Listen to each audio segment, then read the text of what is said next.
Joining us now, pollster Scott Rasmussen from Rasmussen Reports. Good morning, Scott Rasmussen. Good morning. Great to be with you today. Well, Scott, everybody's talking about the immigration reform package, of course, that flew through the Senate on Friday with a pretty hefty majority. Now, apparently, it's DOA in the House.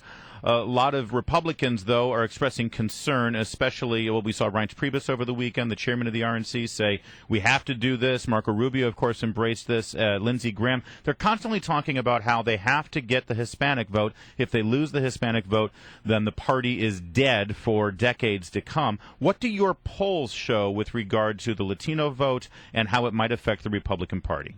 Well, let's start with some basics here. The general public does not expect this law to pass. Only 37% think it's going to get through the House and be signed by the president this year. Most Americans like the idea of comprehensive reform, but they also think that border security needs to come first, and they do not trust the federal government on that issue. Only 28% think it's even somewhat likely that the federal government would actually enforce the law. Looking forward, I think the best analysis on this has been done by Sean Trendy at Real Clear Politics. Right. Yes, Republicans have a problem with the Latino vote. Partly it's because of immigration, but the larger point is it's because on many, many issues the Latino community are simply Democrats. Republicans will need to reach out to them with an economic message and a different type of outreach no matter what happens on the immigration bill. All right, so it seems to me you said that there's not a lot of trust on the immigration matter among the American people. Right. If I had to look at all the polls that I've seen lately, it would seem that trust is a big issue. I mean, the electorate seems to be rather unsettled and not very trusting of the major branches of government. We've seen, for example, that the president's approval ratings are hitting new lows. Right. And we've seen that Capitol Hill, I mean, I don't think it's possible statistically for the Hill approval ratings to go any lower. No, not unless their own family members turn on them. I mean, it's just unbelievable. But let me give you a sense of scale in this. In 1964, we were still in the federal government was still in the halo of the successful implementation of World War II and saving the world. Lyndon Johnson was about to implement the Great Society, and 76% of Americans trusted the government to do the right thing most of the time.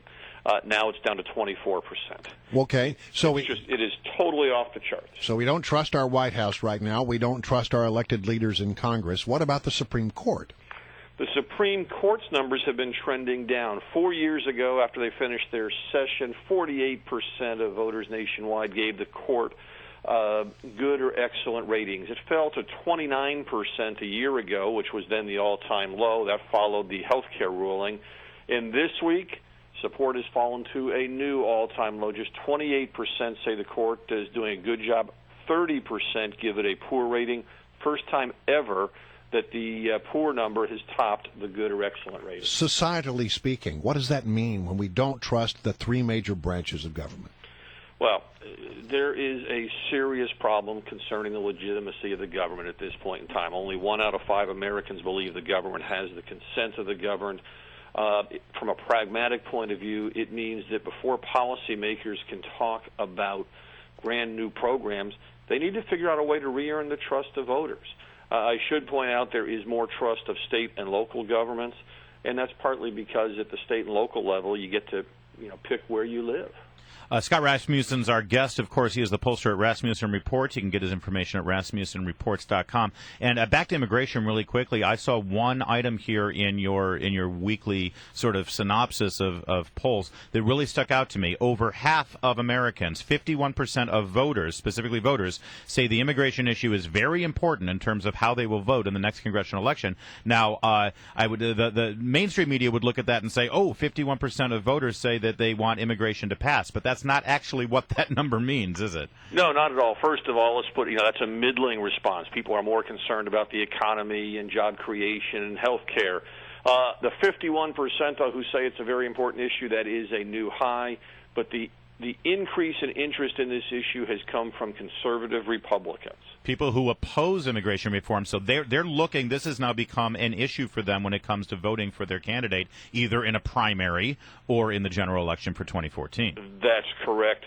And this gets to the other point on the demographic future. I think it's impossible to predict exactly what will happen because of the immigration debate, but there is a very good reason to believe that Republicans will not pay a huge price for blocking this reform. But the key going forward is what other policies can they generate to connect with not just the Latino community, but with middle-class voters. But that's Republicans in the House. I mean, don't you think gerrymandering has sort of created a situation where politicians basically in the House are free from having to deal with controversial issues like this because of the way the voting works out? Sure. That's why the Senate actually had to pass it, because senators have to get votes from the entire state, not just from a district. Right. Well, that's one part of it. Another part of it is, there is a gulf, a huge gap between Republicans in Washington and Republicans out around the country, and there is simply no trust. Conservative Republicans, Republican-based voters do not trust folks who've been around Washington too long, and that includes some in the House like John Boehner. But it is a problem. And yes, you're right. The gerrymandering makes it very safe for House Republicans to oppose immigration reform. But I think even on the bigger pictures, again, I would encourage anybody to look up Sean Trendy's analysis on Real Clear Politics. The white vote, and I don't think you should get into politics of racial polarization, but the white vote is clearly troubled by the immigration issue without more border security. The worst possible outcome for the Republican Party, without doubt, would be to pass this reform and then 5 years from now find that we have a new group of illegal immigrants in the country.